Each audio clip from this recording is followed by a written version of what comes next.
kita giawhag nga mamahimong maayo nga mga Kristohanon ug mga matinud-anon nga mga lungsuranon.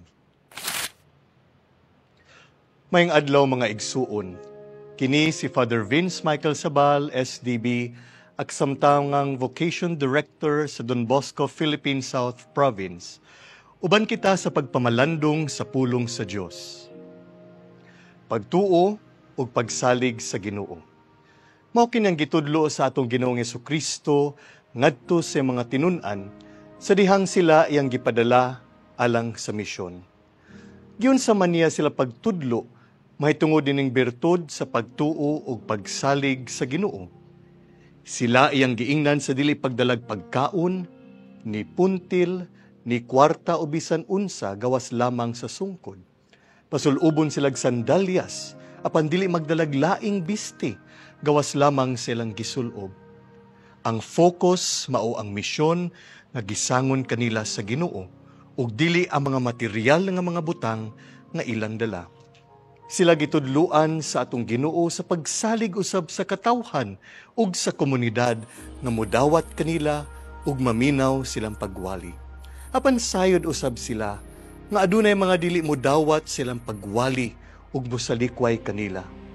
Kabahin gayud kini silang misyon. Apan padayon gihapon bisan adunay mga mubatok ug mosalikway kanila. Mga igsuon ko diha ni Kristo, kita usab isip kabahin sa simbahan ang lawas ni Kristo, aduna usab kitay misyon. Una, maong pagpalawom sa tong pagtuo ug pagsalig diha sa Ginoo, pinaagi sa tong pagampo, pagpamalandong sa pulong sa Dios, pagsaulog sa mga sakramento ug pagtuon mahitungod sa tong pagtuo. Ikaduha maong pagpuyo sa tong pagtuo matag adlaw sa tong kinabuhi ug sa bisan asa man kita maadto.